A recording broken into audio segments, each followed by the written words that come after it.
모든 도로가 안전하게 만들어진 건 아니야.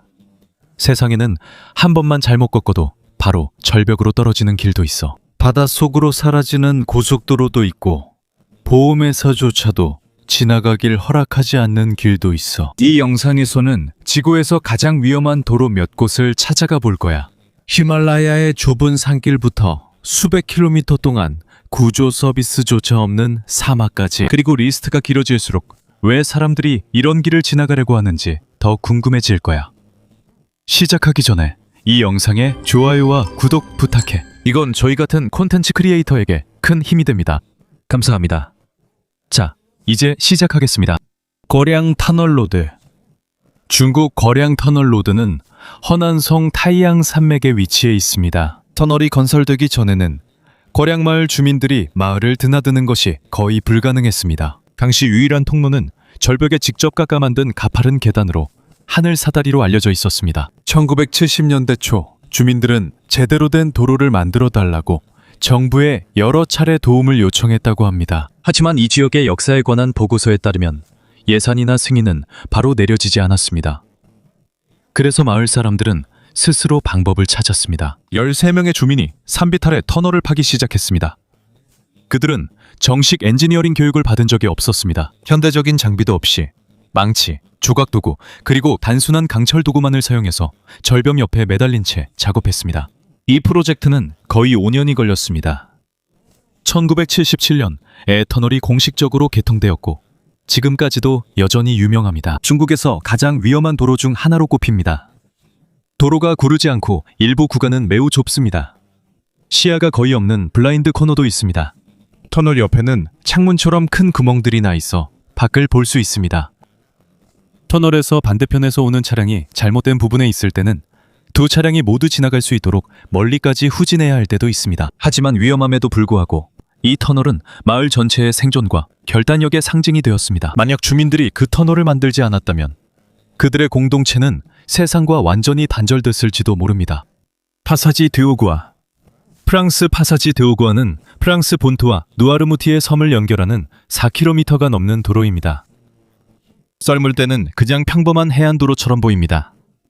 하지만 몇 시간만 지나면 이 도로는 완전히 대서양 바닷물에 잠기게 됩니다. 이런 현상은 하루에 2번 일어납니다. 프랑스 현지 당국에 따르면 이 도로를 안전하게 건널 수 있는 정확한 시간이 정해져 있다고 합니다. 그래서 도로 양쪽 끝에는 조수 시간표와 경고 표지판이 설치되어 있습니다. 하지만 경고가 완벽하게 되어 있어도 여전히 일부 운전자들은 갇히게 됩니다. 파사지 드 오구아의 여러 구역에는 물이 차오를 때 갇힌 사람들을 위해 높은 구조타워가 세워져 있습니다. 고립된 운전자들은 구조보트나 바닷물이 빠지기를 기다리며 그 구조타워로 올라갑니다. 상공에서 보면 정말로 바다가 고속도로 전체를 삼키는 것처럼 보입니다. 하지만 놀랍게도 이곳은 지금까지도 여전히 사용되고 있습니다. 1970년대 더 안전하게 섬으로 건너갈 수 있도록 현대적인 다리가 만들어졌음에도 불구하고 많은 관광객들과 현지인들은 여전히 파사지 도구아를 택합니다. 그 이유는 이 경로가 더 짧고 더 경치가 아름답기 때문입니다. 펀먼산 도로, 중국. 아래에서 보면 도로가 마치 선처럼 보이는데 이 도로는 후난성의 매우 가파른 산 옆을 빙글빙글 돌며 올라갑니다. 하지만 각각의 굴곡을 세어보면 왜 이곳이 전 세계적으로 유명한지 이해할 수 있습니다. 무려 99개의 헤어핀 커브가 있습니다. 펀먼산 도로는 계곡 바닥에서 산 정상까지 1000m가 넘게 올라갑니다. 그리고 점점 더 올라갈수록 차량 아래의 땅이 서서히 사라지는 듯한 느낌이 듭니다. 그곳에서 가장 유명한 명소 중 하나는 텐먼 동굴, 즉 천국의 문으로 더 잘 알려져 있습니다. 이곳은 바로 산 자체에 있는 아주 거대한 천연 구멍입니다. 중국의 역사 기록에 따르면 이 동굴은 서기 3세기에 절벽의 일부가 무너져서 바위에 아주 큰 구멍이 생기면서 형성되었다고 합니다. 날씨가 맑을 때는 도시에서도 이곳이 뚜렷하게 보인다고 합니다. 관광객이 많아지면서 산으로 가는 더 넓은 진입로가 필요하게 되었습니다. 그래서 2000년대 초에 지금 사용되고 있는 현대식 산악도로가 만들어졌습니다. 어떤 구간은 경사가 너무 가팔라서 차 전체가 하늘을 쳐다보는 것 같은 느낌이 듭니다. 몇몇 커브에서는 가드레일도 아주 얇게 설치되어 있습니다. 그리고 다른 구간에서는 바로 옆이 절벽입니다. 비가 오거나 안개가 끼면 시야가 더 나빠집니다. 하지만 더 놀라운 것은 매일 이곳을 가득 찬 대형 관광버스들이 여전히 지나간다는 사실입니다. 운전기사가 99개의 가파른 커브를 하나하나 통과하는 동안 대부분의 승객들은 조용히 팔걸이를 꽉 잡고 있습니다. 그리고 위험해 보이지만 이곳은 스턴트 드라이빙과 레이싱 시범 행사로도 인기를 끌고 있습니다. 몇몇 프로 드라이버들은 전체 코스를 매우 빠른 시간 안에 완주하려고 도전하기도 했습니다. 하지만 일반 사람들에게는 이 산을 단순히 오르내리는 것만으로도 주변의 거대한 절벽에 비해 차량이 얼마나 작은지 느낄 수 있습니다. 트롤스티겐, 노르웨이에는 마치 판타지 영화에 나올 법한 산길이 있습니다. 좁은 도로, 가파른 산, 거센 폭포와 때로는 차량보다 더 높은 눈벽이 있습니다. 이곳이 바로 트롤스티겐, 즉 트롤의 사다리라는 뜻입니다. 이 도로 전체에는 산에 오르면서 11개의 헤어핀 커브가 이어집니다. 일부 구간은 거의 한 차선밖에 되지 않을 정도로 좁습니다. 그리고 도로가 산에 바로 붙어있기 때문에 낙석이나 눈사태에 취약한 구간도 있습니다. 노르웨이 당국에 따르면 트롤스티겐은 눈, 얼음, 그리고 심한 기상 조건 때문에 1년 중 대부분의 기간 동안 폐쇄된다고 합니다. 보통 늦은 봄이나 초여름쯤에 다시 개방됩니다. 스티그푸센 폭포는 도로 바로 근처로 떨어집니다. 눈이 녹는 시기에는 물살이 매우 강해서 도로의 일부 구간이 항상 젖어 있고 때로는 거센 물줄기가 도로를 직접 가로지르기도 합니다. 간단히 말해서 좁은 산길을 운전하는데 폭포까지 옆에 끼고 달리는 셈입니다. 이 도로의 건설은 대공황 시기에 시작되었습니다. 노르웨이에서 대규모 공공사업 프로젝트로 진행되었습니다. 당시에는 다이너마이트와 수작업을 이용해 산 옆에 길을 파냈습니다. 1936년에 공식적으로 개통되었습니다. 지금까지도 이곳은 나라에서 가장 많이 방문하는 관광 루트 중 하나입니다. 산 위에는 전망대도 있어서 폭포가 산 옆으로 떨어지는 동안 지그재그 도로 전체를 한눈에 볼 수 있습니다. 트롤스티겐은 현대적이고 잘 관리되지만 위험은 여전합니다. 스키퍼스 캐니언 로드, 뉴질랜드.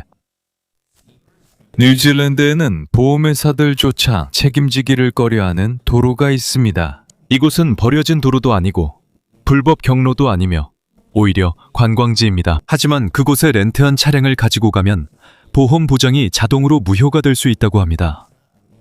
이곳이 바로 스키퍼스 캐년 로드입니다. 이곳은 뉴질랜드 남섬의 퀸스타운 근처에 위치해 있습니다. 좁은 자갈길입니다. 쇼토버 강의 가파른 협곡을 따라가면서 절벽 가장자리에 바로 붙어있는 길입니다. 19세기 후반 골드러시 시대에 광부들이 협곡 안에 있는 광산 정착지에 도달할 수 있도록 이 길이 만들어졌습니다. 그 당시에는 삽, 곡괭이, 다이너마이트만을 사용해서 단단한 암벽 측면을 깎아 길을 냈습니다. 길에서 반대편에서 차량을 마주치면 때로는 바퀴 절반이 절벽 가장자리에 걸친 채로 수백 미터를 후진해야 할 때도 있습니다. 또한 자갈 표면이라 브레이크를 한 번만 잘못 밟아도 차량이 미끄러질 수 있습니다. 하지만 스키퍼스 캐니언은 세 개의 다른 위험한 도로와 달리 두려움만이 문제가 아닙니다. 돈 문제도 있습니다. 국제 브랜드 보험사들은 위험이 너무 높기 때문에 이 도로를 보험 적용에서 자주 제외합니다. 즉, 이곳에서 렌트한 차량으로 사고가 나면 손상과 복구 비용을 개인적으로 책임져야 할 수도 있다는 뜻입니다. 그래서 사람들은 대신 가이드 투어에 참여합니다. 전문 투어와 사륜구동 차량, 그리고 협곡의 모든 커브를 완벽하게 아는 경험 많은 현지 운전자들이 함께합니다. 그리고 많은 방문객들에 따르면 여행을 시작한 지 몇 분 만에 왜 보험회사들이 이 도로에서의 사고를 보상하지 않는지 바로 이해할 수 있다고 합니다. 페어리 메도우즈 로드, 파키스탄. 파키스탄의 페어리 메도우즈. 그곳을 보면 마치 엽서속 풍경 같다는 생각이 듭니다. 넓게 펼쳐진 초록색 초원, 울창한 소나무숲, 그리고 그 뒤에는 거대한 난가파르바 산이 우뚝 서 있습니다. 히말라야 산맥이죠. 하지만 그 풍경을 보기 전에 먼저 아시아에서 가장 위험한 산길 중 하나를 지나야 합니다. 이 경로는 카라코람 하이웨이 인근 라이코트 다리에서 시작합니다. 거기서부터 방문객들은 좁고 바위 투성이의 산길을 오를 수 있는 현지 지프를 타게 됩니다. 일부 구간에서는 도로폭이 지프와 거의 같을 정도로 좁습니다. 한쪽에는 산의 절벽이 있고 반대편에는 인더스강의 아주 깊은 협곡 아래로 곧장 떨어집니다. 콘크리트 방벽도 가드레일도 없습니다. 그리고 대부분 바퀴 아래에는 느슨한 흙과 돌뿐입니다. 이 지역의 관광 및 도로 안전에 관한 여러 보고서에 따르면 현지 운전자들만 이곳을 운전할 수 있도록 허용되는 경우가 많습니다. 왜냐하면 산악 지형과 도로 상태를 잘 알고 있어야 하기 때문입니다. 그리고 운전 경험이 많은 운전자라도 여전히 천천히 조심스럽게 운전합니다. 이 지역에서는 산사태가 자주 발생합니다. 특히 비가 오거나 눈이 녹은 후에는 더욱 그렇습니다. 그리고 때로는 작업자들이 직접 손으로 도로에 쌓인 흙을 치워서 다시 통행할 수 있도록 합니다. 이 풍경 위로 지구 9번째로 높은 산, 난가 파르밭이 우뚝 솟아 있습니다. 이 산은 등반의 극심한 난이도와 등산 역사상 많은 사고로 인해 킬러 마운틴이라는 별명으로도 잘 알려져 있습니다. 2013년 AP통신과 다른 국제 보도에 따르면 무장단체가 난가 파르밭 지역의 등산 베이스 캠프를 공격해 여러 외국 등반가와 현지 가이드들이 사망했습니다. 그래서 이곳에서는 산 자체만 위험한 것이 아닙니다. 때로는 그곳에 가는 것조차도 생존을 건 도전이 될 수 있습니다. 콜리마 하이웨이, 러시아. 러시아 동부에는 눈, 진흙, 추위 때문만이 아니라 두려움을 주는 도로가 있습니다. 이곳은 완공된 후 집으로 돌아가지 못한 사람들로 유명합니다. 이것이 바로 콜리마 하이웨이, 뼈의 길로 더 잘 알려져 있습니다. 이 도로의 길이는 2000km가 넘으며 시베리아와 러시아 극동의 가장 외지고 가장 추운 지역을 가로지릅니다. 겨울에는 이곳의 기온이 영하 50도 이하로 떨어질 수 있습니다. 1930년대부터 1950년대까지 콜리마 하이웨이의 대부분은 소련 굴락 시스템에서 온 강제 노동을 이용해 건설되었습니다.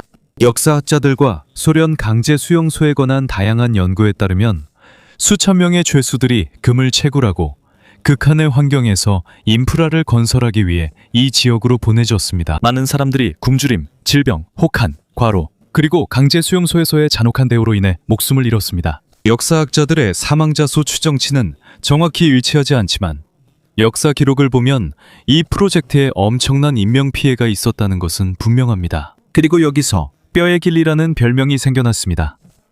여름이 되면 땅속의 영구동토층이 녹아서 도로의 일부 구간이 두꺼운 진흙으로 변합니다. 몇몇 트럭들은 구조를 기다리거나 진흙이 완전히 마르기를 기다리면서 며칠 동안 갇혀있기도 합니다. 겨울이 되면 전체 노선이 얼음 사막처럼 변합니다. 몇몇 지역에서는 주유소, 정비소, 병원을 만나기까지 수백 킬로미터를 달려야 합니다. 그리고 많은 구간에서는 휴대전화 신호도 잡히지 않습니다. 고속도로의 일부 구간 옆에는 여전히 오래된 버려진 군락 수용소, 무너진 막사, 감시탑, 그리고 숲에 점점 잠식되어가는 건물들을 볼 수 있다고 합니다. 이 길을 만들기 위해 강제로 동원된 사람들이 치러야 했던 대가를 조용히 상기시키는 듯합니다. 뼈의 길에서는 자연만이 적이 아니라 역사라는 무게도 함께 짊어져야 합니다. 캐닝스톡 루트. 오스트레일리아에는 연료만 가득 채운다고 충분하지 않은 길이 있습니다. 여기서 계산을 잘못하면 거의 2000km 동안 다음 주유소를 찾지 못할 수도 있습니다. 이곳이 바로 캐닝스톡 루트로 서우주의 가장 건조하고 외진 지역을 가로지르는 매우 긴 사막 트랙입니다. 이 루트는 그레이트 샌디 사막과 깁슨 사막을 지나가는데 이 두 곳은 극심한 온도와 매우 험난한 지형으로 유명합니다. 그리고 비록 이것을 루트라고 부르지만 일반적인 의미의 도로는 아닙니다. 많은 구간에서는 그저 모래 위에 남은 옛날 바퀴 자국일 뿐입니다. 아스팔트도 없고 가로등도 없으며 휴대전화 신호도 없습니다. 그리고 아주 긴 거리 동안 마을이나 응급 서비스도 전혀 볼 수 없습니다. 그래서 이곳을 여행하는 사람들에게는 이것이 로드트립이라기보다는 생존 탐험에 더 가깝습니다. 이 경로의 역사에 따르면 1900년대 초 알프레드 캐닝의 주도로 이 길이 호주 남부 시장으로 가는 소운송로로 만들어졌습니다. 그들은 동물들과 여행자들이 물을 얻을 수 있도록 사막을 따라 12개의 우물을 세웠습니다. 지금까지도 그 오래된 우물들 중 일부는 여전히 경로의 주요 기준점으로 사용되고 있습니다. 하지만 그곳의 모든 물이 마시기에 안전한 것은 아닙니다. 몇몇 우물은 짜거나 오염되어 있거나 거의 망가진 상태입니다. 그래서 경험 많은 여행자들은 생존 장비의 일부로 꼭 정수 장비를 가지고 다닙니다. 여기서 또 하나 가장 힘든 적은 바로 모래 언덕입니다. 차량들이 건너야 할 모래 언덕이 800개가 넘습니다. 다른 구간에서는 부드러운 모래를 오를 때 바퀴가 박히지 않도록 타이어 압력을 낮춰야 합니다. 그리고 만약 호주 사막의 45도 폭염 속에서 갇히게 되면 탈출하기 위해 몇 시간 동안이나 태양 아래에서 땅을 파야 할 수도 있습니다. 하지만 아무리 준비를 잘해도 캐닝스톡 루트에서는 현실이 분명합니다. 호주 사막 한가운데 있으면 내 차가 아무리 좋아도 소용없습니다. 그곳에서는 여전히 자연이 모든 것을 지배합니다. 다리엔 갭, 파나마와 콜롬비아. 이곳은 파나마와 콜롬비아 사이에 있습니다. 지도에서는 작아 보여도 실제로는 다릅니다. 현실에서는 이곳이 울창한 열대우림, 진흙탕 습지, 가파른 산, 강, 그리고 매우 위험한 지형이 결합된 곳입니다. 그리고 수십 년 동안 이 구간에 고속도로를 연결하려는 여러 계획들이 모두 실패했습니다. 단지 도로를 건설하기 어렵기 때문만이 아니라 자연이 마치 반대하는 듯 느껴지기 때문입니다. 환경연구와 이 지역에 대한 보고서에 따르면 다리엔 열대우림은 세계에서 가장 생물 다양성이 풍부한 생태계 중 하나입니다. 이곳은 오랫동안 이 지역에 살아온 다양한 야생동물과 원주민 공동체의 터전입니다. 그래서 이곳에 영구적인 고속도로를 건설하자는 아이디어는 환경 파괴와 지역 공동체에 미칠 영향 때문에 오랫동안 논란이 되어 왔습니다. 하지만 자연환경 외에도 다리엔 갭이 두려움의 대상이 되는 또 다른 이유가 있습니다. 바로 무장 범죄입니다. 국제보고서와 정부 경고에 따르면 최근 몇 년간 이 지역 일부는 밀수업자들이 오랫동안 이용해왔으며 밀수가 계속되고 있습니다. 살인범, 인신매매범, 무장단체들이 이 지역 일부를 이용해왔습니다. 험한 지형으로 통제가 어렵고 최근 몇 년간 세계에서 가장 위험한 이주 경로 중 하나가 되었습니다. 유엔 기관들과 인도주의 단체들에 따르면 이 경로에서는 피로, 질병, 강을 건널 때의 익사 또는 정글 안에서의 폭력 등으로 인해 사망자가 발생하고 있습니다. 그리고 이 지역이 너무 넓고 울창해서 실종된 사람들이 모두 발견되는 것은 아닙니다. 1970년대에는 이 지역에 도로를 건설하려는 시도가 있었습니다. 하지만 역사적 보고서에 따르면 지형이 너무 험하고 질병 위험이 크며 비용이 막대해서 결국 그 프로젝트는 중단되었습니다. 오늘 날까지도 이 구간의 팬아메리칸 하이웨이는 여전히 끊겨 있으며 어쩌면 그것이 바로 이 열대우림이 살아남을 수 있었던 이유일지도 모릅니다. 세상에는 인간의 기술이 아무리 발전해도 완전히 정복할 수 없는 곳들이 있습니다.